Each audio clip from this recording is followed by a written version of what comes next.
Hey, what is going on, everybody, and welcome back once again. My name is Jordan, I'm also known as JMonster. I want to thank you guys for joining me for a faction deep dive video. Today we're going to be looking at our new faction. This is the 6th faction to be added to our alpha build, and that is the House of Finarfin. So we're going to take a look at their armies. I'm going to talk a little bit about some brief faction lore to kind of situate you in the world, and we'll also talk about their capabilities and their roster. And then after all of that, I have a 1v1 replay so you can see them in action. I feel like that's a little bit more interesting than just me going through them on grassy plain. So you're going to get a chance to see the House of Finarfin take to the field against the guarded realm of Doriath. And it's a very close game, so stick around until the end. But actually, let's take a look at some of their strengths and weaknesses here. They have a ton of medium infantry, and their medium infantry is excellent. A lot of them are holding units. Like it says there, they have a lot of heavy pike and spear units. Most of their roster, in fact, is predominantly spear units. So they're, despite the fact that they have no cavalry whatsoever, they are ably capable of defending themselves against factions like Tol-in-Gaurhoth or the Sons of Feanor and things like that. Their mid-tiers are quite versatile, and their detachments work a little bit differently than other factions. But what they do lack is armor piercing. They've got 2 armor-piercing units, to my knowledge. One of them is a spear unit, and the other is the detachment. So they have a swordsman detachment, which has an armor-piercing javelin. However, the regular rank-and-file full-strength unit does not have armor-piercing on their javelins. They still have a missile, but it's not armor-piercing. And they have no other cavalry, so they don't have lancers or anything like that. So there's no other source of AP for the House of Finarfin other than those 2 sources right there. And they also lack shock infantry. They do have a kind of semi-shock unit. It's more of like a light infantry supporting unit, or like an ambush unit, than a true shock unit along the lines of like swords, 2-handed swords, 2-handed maces, 2-handed axes, that kind of thing. But let's take a closer look at their roster here. Now, these unit cards are only temporary. I'm still waiting on the proper unit cards for the House of Finarfin to be added to the build. So I borrowed some of the ones from Lindon that kind of approximate the units, and then I left the other ones in there from Lorien, who's the base faction for House of Finarfin. Just units there that give you a sense of what they do. So we've got archers here, and we've got bridge wards, and 2-handed swordsmen. But let's take a look at their pride and joy. That's going to be their heavy spear units. So they have a heavy spear bodyguard, and this is the Finarfin, or the Companions of Finrod, who was their first king and arguably their greatest king, and one of the children of Finwë, the High King of the Noldor, or rather the son of a son of the High King of Noldor. Yeah, lots of Nargothrond's rosters kind of has their story built into it. So Nargothrond was a hidden realm, a cave city that was built near the River Narog, from which it draws its name. And mostly it survived quite late into the First Age by ambush and by hiding. So some of their units are light and ambush units, or like medium tier units, and then we have some of the heavier units, like the Wardens of Nargothrond or the Bridge Wards of Nargothrond, who are a pike unit. And those are to represent Nargothrond at a time when it was more open and drove the orcs from the area known as Talathirnen, near to the River Narog. But eventually they were destroyed because of this very aggressive stance they took. Their real hope was in secrecy. So there's a little bit of storytelling that goes into the roster, and I'm pretty proud of that, so I wanted to make you guys aware. But yeah, enough tooting my own horn. Let's talk stats. So their heaviest units are the Wardens of Nargothrond. You can upgrade their armor and their attack as well. Their armor and their attack upgrades cost what they normally do, so 30 for attack, 60 for armor. And the same can be said of the Finarfin. They can also upgrade their armor and their attack. And they are the only units, in fact, who can do so. So the heavy spearmen here, the Wardens of Nargothrond, and of course their detachment can upgrade their armor, but pretty well nobody else can. Next up, that's a bit of an interesting unit, the way I mentioned earlier, is the Swordsmen of Talathirnen attachment. They are armor-piercing with their javelins. They've only got a couple javelin volleys, so you need to be smart with how you use them. But if you use them well, then it can make an impact. We've also got the regular unit of the Swords of Tol-in-Gaurhoth, and they're the same things that they don't have the armor-piercing javelin. Also got some Scouts of Tol-in-Gaurhoth, which are an interesting hybrid unit. So they have Poison Arrow. This is one of the stealthier, earlier period Nargothrond units. And they also have a two-handed spear, which makes them very useful for being like a screen for a Nargothrond army, or being a very intimidating back line. So if you think your back lines are going to be pressured and you want to also focus most of your infantry on winning the fight on your front line, then bring yourself a couple companies of the Scouts of Tol-in-Gaurhoth. Not only do they have pretty decent missile damage, they also have the Poison Arrow, which has a morale effect on units that it hits, and their two-handed spears. So it's very versatile, but they are consequently quite expensive, even more expensive than the Archers of Tol-in-Gaurhoth, who are more of a traditional line archer.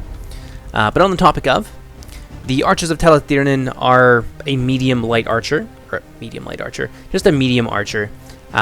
They've got decent armor with an armor value of 6, 7 skill, so they're okay in melee, and they've got a good attack there as well, with 7 attack.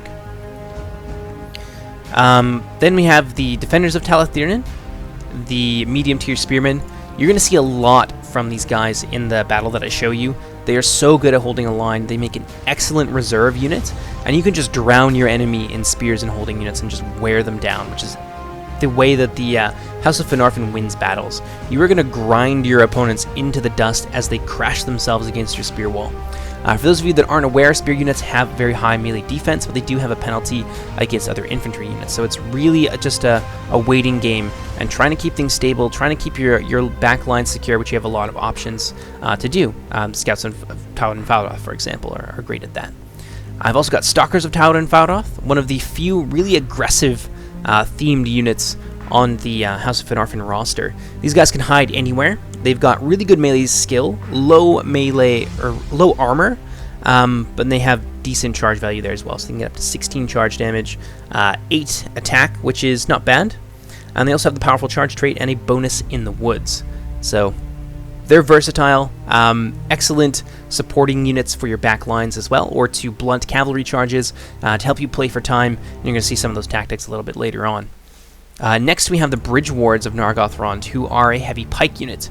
Very, very strong. They also have a morale buffing ability, so +2 morale to nearby units. They are quite expensive, however, as many of the other Nargothrond units are. They're about 5% more expensive than what they would otherwise normally be, which I think works out to about an extra 40, so it does make a difference. Next, we have the Marksmen of Nargothrond. These are split-shot archers. Now, they have 8 ammunition, as other specialist archers tend to have. But the split shot really helps make up for that. This is where I'm going to get a lot of my killing power in the replay, because they're just so damned good. And afterwards, they're two-handed swordsmen, so they're very limited, like aggressive kind of infantry. It's the closest thing to shock infantry that the House of Finarfin has. They don't get the same bonus as shock infantry to their charge value, though.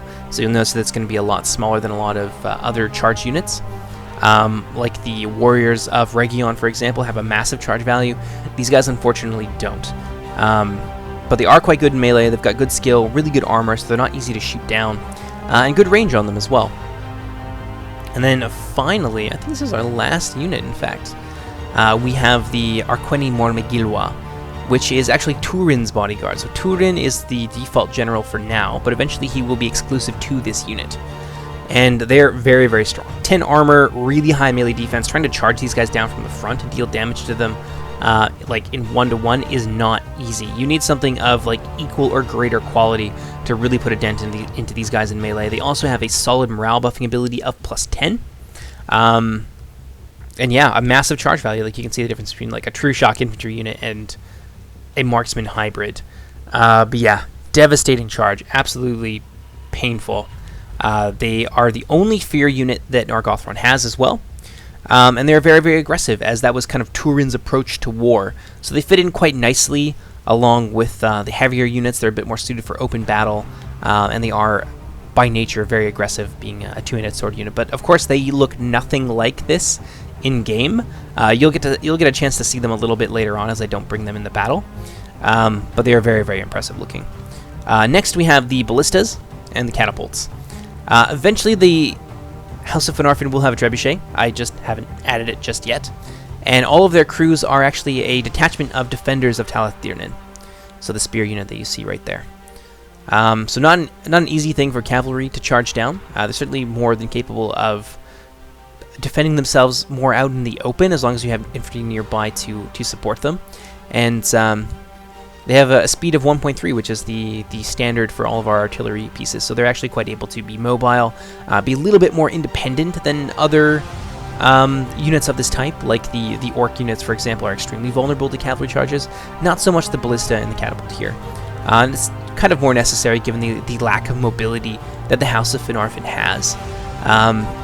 A lot of these units are very, very stout in terms of morale. They've got good melee defense, and even the artillery as well is able to hold their own and to operate a little bit more independently.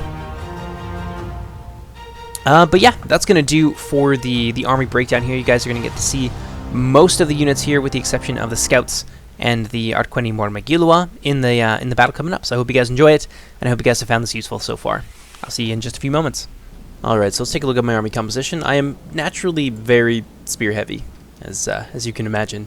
Most of the House of Finarfin roster is quite defensive in that way. I've got Stalkers of Tol-in-Gaurhoth. I've actually got 3 units of them. One of them is here to kind of anchor my left wing, as I'm expecting my opponent to bring some cavalry around this hill while he engages me in my center. I've also brought the Sartor Findarato, which are very tanky indeed. I don't have the armor upgrade, so they're a little bit less durable than they otherwise would be. But I do have a very, very solid front line here. So I've got 2 companies, the max amount of the Wardens of Nargothrond. I've deployed them on each of my wings, and I'm backing them up with the Bridge Wards of Nargothrond. So AP Spears and Pike combination. In my center, I've got 2 detachments of the Wardens of Nargothrond that I'm using to anchor my... Well, not so much to anchor, but to at least form up some semblance of a front line. Because the idea here is deploy my really scary units on my wings and then try and collapse. Like let them push back my center and then encircle and destroy them. A little bit like K'nai, I suppose. In the center, to make sure that they are able to stay there, I do need some numbers. I've got some swordsmen of Talath-Dyrnin. These are the detachment, which are armor piercing. Unlike the regular unit, which do not have an armor piercing javelin, these guys do. So it's some of the limited armor piercing that the House of Finarfin can bring to the field. I've also got 3 companies of defenders of Talath-Dyrnin, and I've got them deployed at various points here. So I've got 1 on my wing here in close formation. I've got some reserves in loose formation in the event that my enemy decides to target them with skirmishers. I've also got 2 companies of archers of Talath-Dyrnin, 2 companies of marksmen of Nargothrond. I am expecting some cavalry from my opponent today, so I have deployed with my stakes facing backwards just to make life a little bit harder.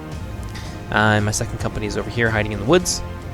Oh yeah, my other defender of Talath-Dyrnin unit is hanging out right over here, as I'm expecting to deal with a lot of heavy resistance on the wings, as my opponent is probably going to try and envelop me. I mean, that would be the smart thing to do, since my phalanx is on my center line, which is also a reason why I've deployed my pikes on my wings as well. Many people tend to deploy their pikes in the center because they're just so solid, and that way your center can hold and you don't have to worry about your line falling apart. But yeah, I've opted for a different approach here, as I'm expecting a lot of pressure on my wings. And over here, I've got 2 of my remaining companies of Stalkers of Tol-in-Gaurhoth.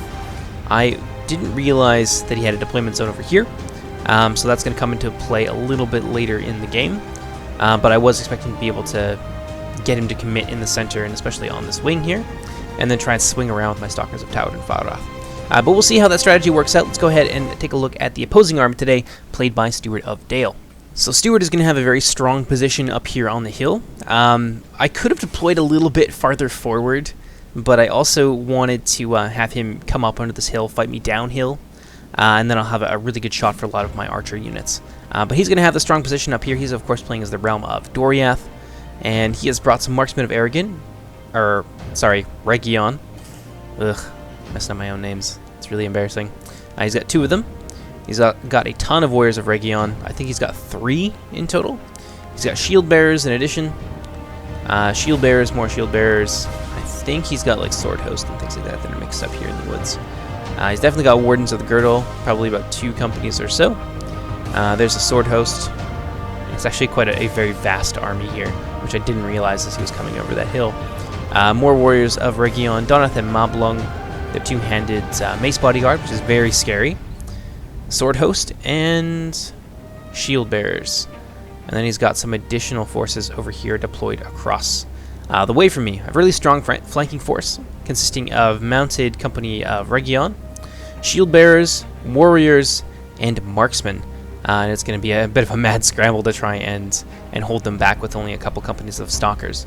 I believe he's also got some outriders of Doriath hidden somewhere. I imagine over here on the wing somewhere. But we'll see them in just a few minutes. That's going to do for his army comp. Let's jump into this battle and see what the House of Finarfin can do. And so the fight is going to open with an opening salvo here from the marksmen of Region. Not exactly in the best position, and they have very limited ammunition.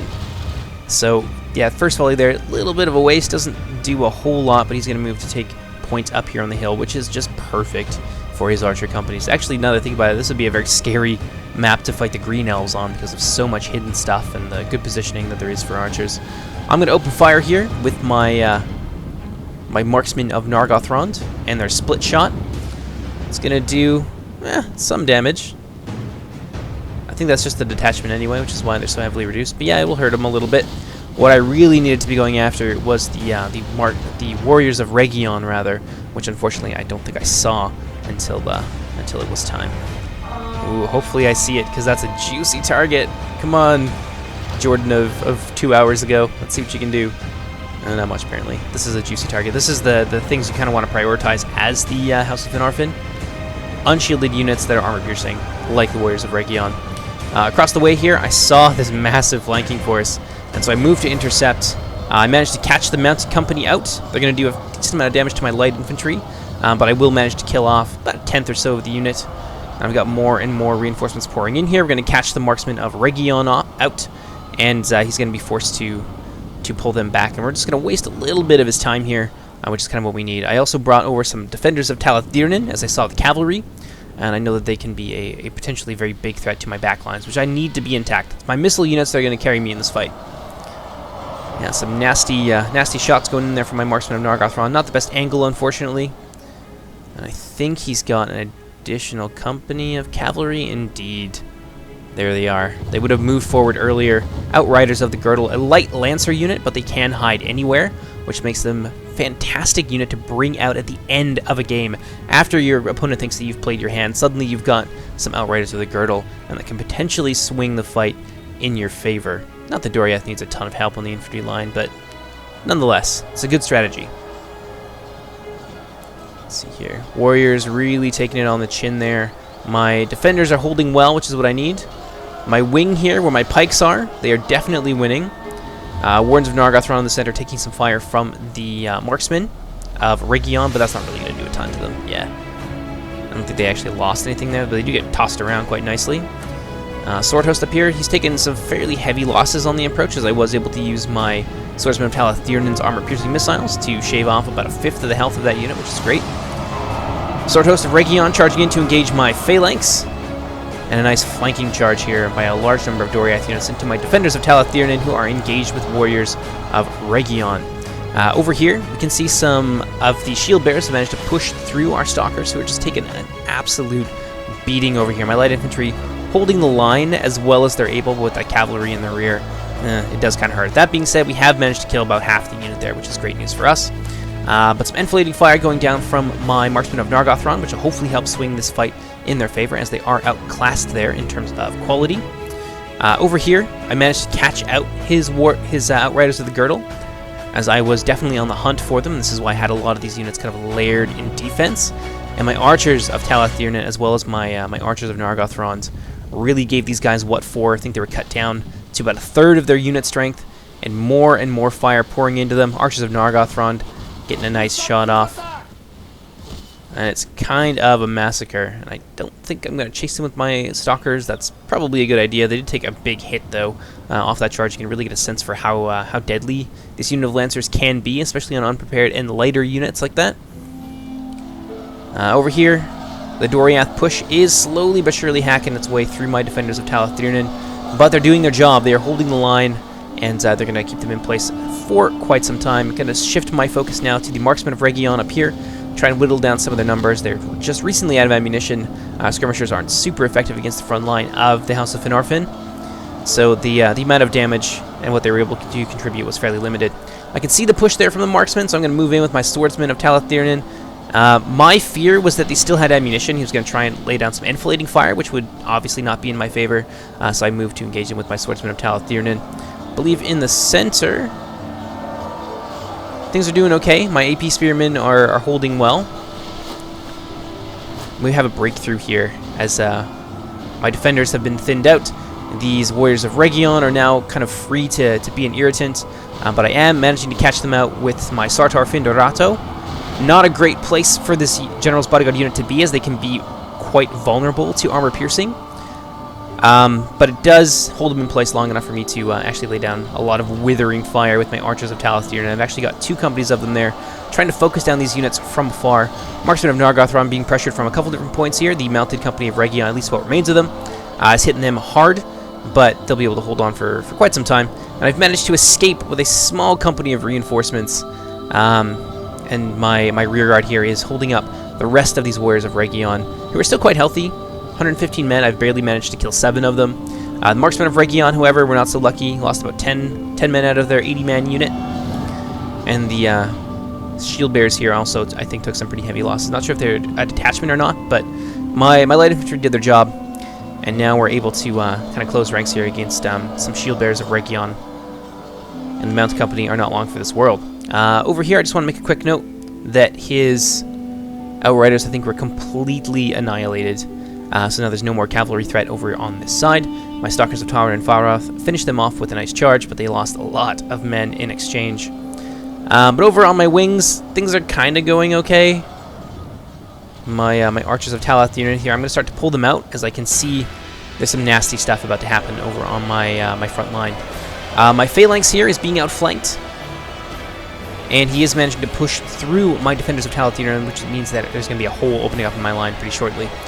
Which is not where I expected that to happen. Honestly, I had my units here in the center, and this is where I kind of figured things were going to go pear-shaped, and he was going to be able to break through there, but he committed mostly on my wings, which is certainly to my advantage. But yeah, Marksmen of Nargothrond being pulled out. I'm going to need them to try and deal with these Warriors of Region over here. Sartar Findorato have managed to stabilize the situation for now, but it's only a matter of time before my left wing begins to crumble. And of course, there's a lot of reinforcements coming my way as well. Warriors of Region, Spearmen, all that kind of nasty stuff. And they're going to move to sandwich my poor Stalkers of Tol-in-Gaurhoth and my Defenders of Talathirnin, who finally managed to get that situation under control. And we're beating down these guys. And here it comes. Nasty rear charge. And now my troops here they're in trouble, and I'm running out of reserves to throw in. So I have my Marksmen of Nargothrond here, who have finished off the Mounted Company, so no more cavalry on the field for Doriath now. Warriors of Region getting beaten back by a combination of Marksmen and my Sartar Findorato. So they should be able to stabilize that and beat those units back. Up here, it's not looking great. My defenders are holding, which is all you can really ask from a mid-tier spear unit like that. But they're down to 37 men. There's not a lot left that they can do. My bridge wards and my phalanx is maybe starting to pull it back a little bit. They're certainly keeping those units pinned in place for a long time. I have 1 in the center, which is great for me. I got archers here, which I think still have ammunition. I've still got some reserves here, some answers to some scary units like the Warriors of Region and these like large blobs of reinforcements. I will be able to focus fire them down with my archers and try and do as much as I can. But it's really just a desperate kind of like bid for time. Over here, Warriors of Region have definitely hacked their way through my Defenders of Talathirnin, and my Stalkers have nothing left to give, and I don't have any reserves over there anyways. My Swordsmen have managed to beat the Marksmen of Region, or at least they are in the process of. But it's really hanging in the balance right now. It's dead even, 49 to 49. It's hard to tell what's going to happen.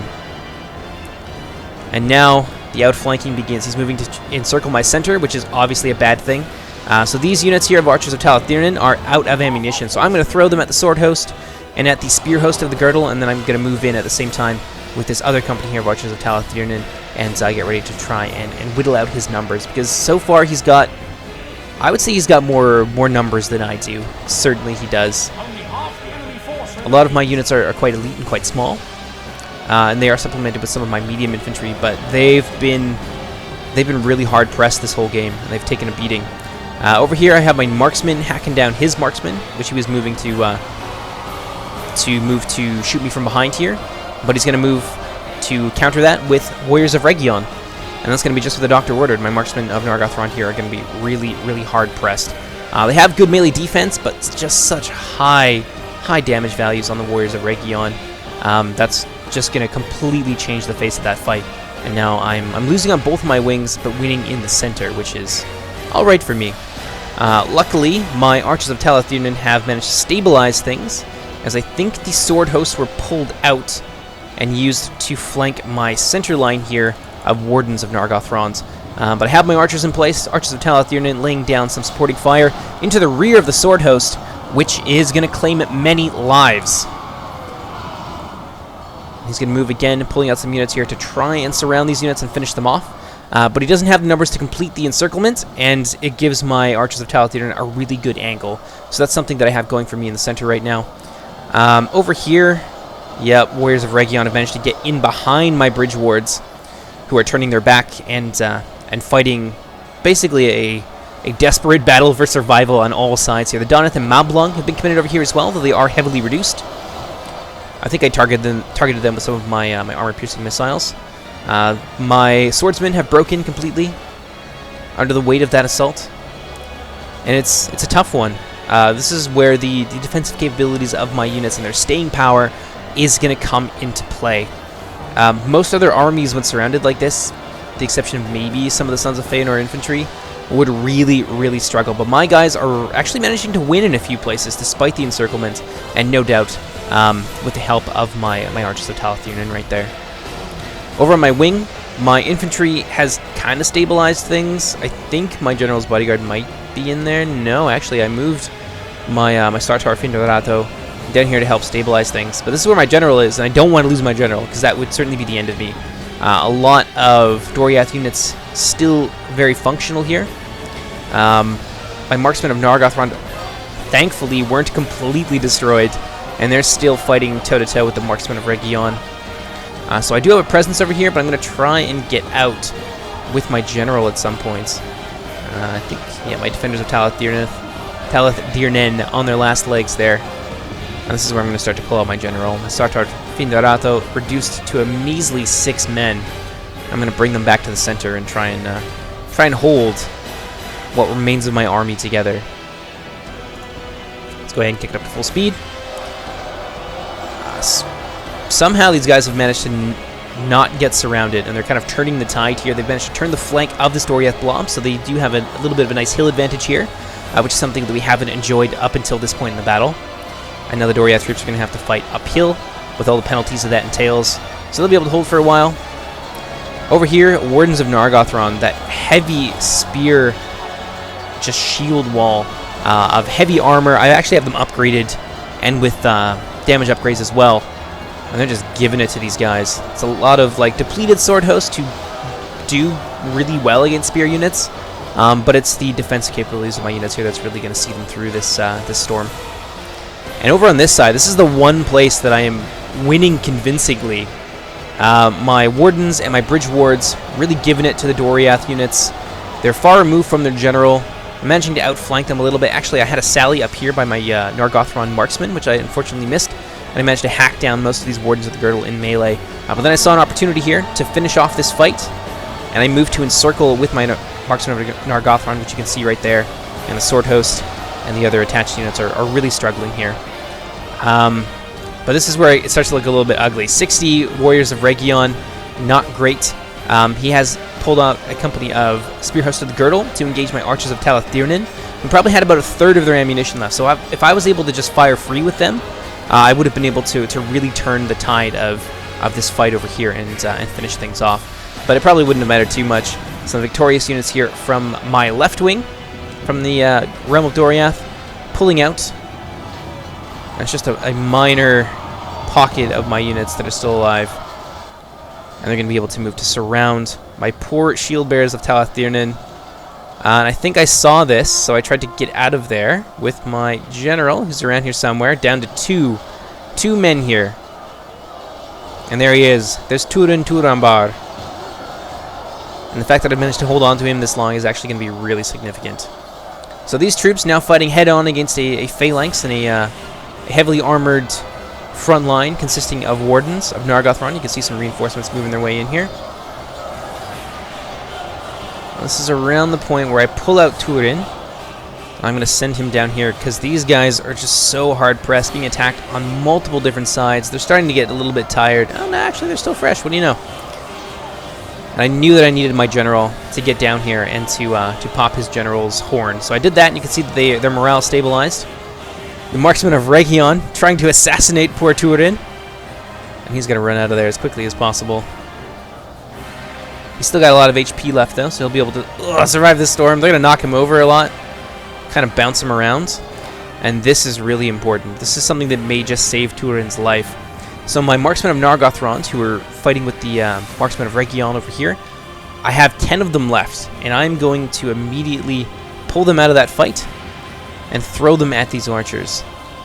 Got a little 1v1 here between the archer of Talathirnan and the spear host. Let's see who's going to win. Might be the spear host. Damn, they attack fast. Oof. Oh, a little bit of help there. And he's dead.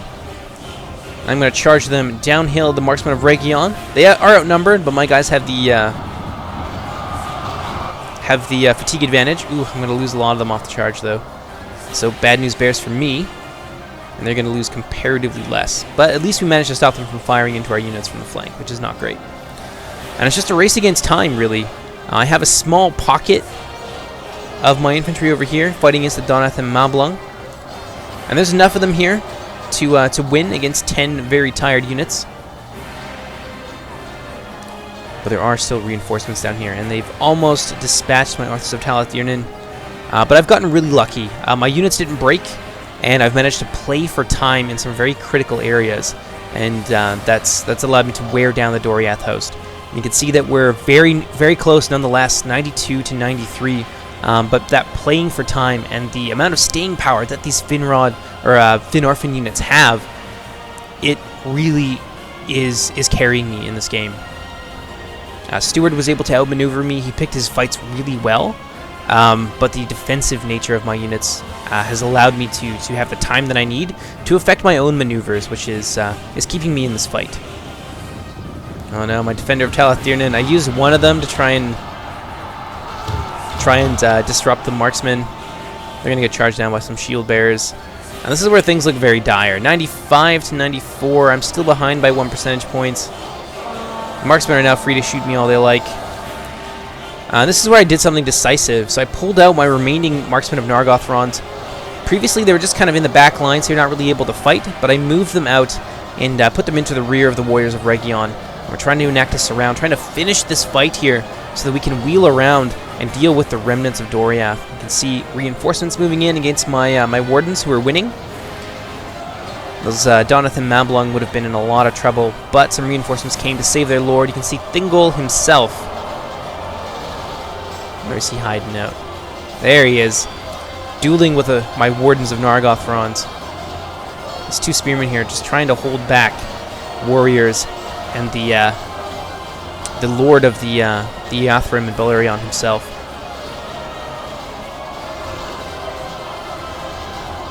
It says that victory is certain, but there's some 2-handed axemen in there. There's enough. There's enough stuff to crush my units. You can see them beginning to fall. Over here, though, I managed to finish off what remained of the Nargothrond infantry. And now I'm going to have to reform. I need to fight this army in good order because there's quite a lot of axemen still in there. And some nasty armor-piercing units in the form of the Donath and Mablung. Still 6 of them left. It will make a difference in this exhausted fight with the Spear Malice. I'm going to put my troops into good order.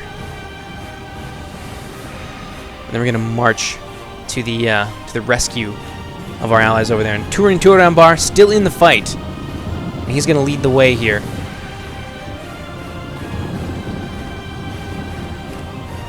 So Doriath is going to pull out. Get a nice charge off.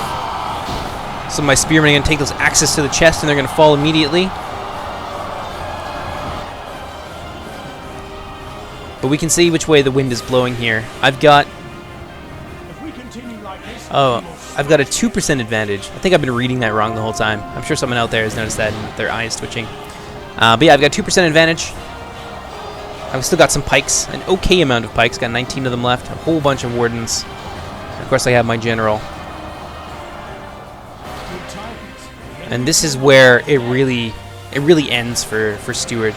He's fought a really good game, but the loss of his general and all of these exhausted troops, they're going to begin to break nearly immediately. The loss of Thingol is too much for the Grey Elves to bear.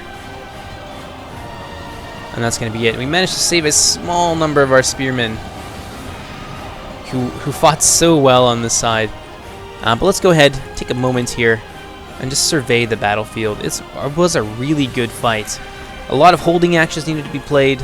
I got lucky in that I managed to destroy his outriders early on while he was busy with his infantry.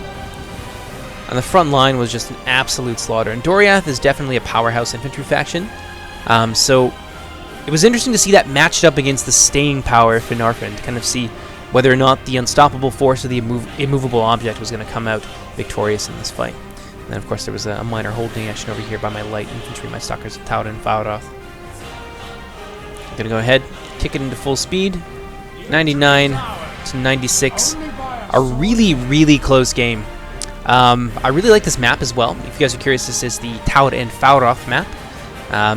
So I decided it would be appropriate to bring some of my Tol-in-Gaurhoth units. It's like a highlands near Nargothrond, and I'll give you some more lore about that a little bit later. I am going to be doing some deep dive lore battles, which is going to be a lot of fun now that we have the perfect vehicle to do so and to do all the major battles of Beleriand. But good game to my opponent. A very what's the word I'm looking for? A very clear demonstration of the capabilities of the House of Finarfin. Hope you guys have enjoyed this faction breakdown video. My name is Jordan, also known as JMonster, and I'll see you guys next time. Take care, everybody. Bye now. Oh yeah, before someone out there, comes to my house and strangles me in my bed. There you go. There's the casualties. That's what did what. Most of my killing power was from my bowmen, believe it or not. Alright, take care, everybody.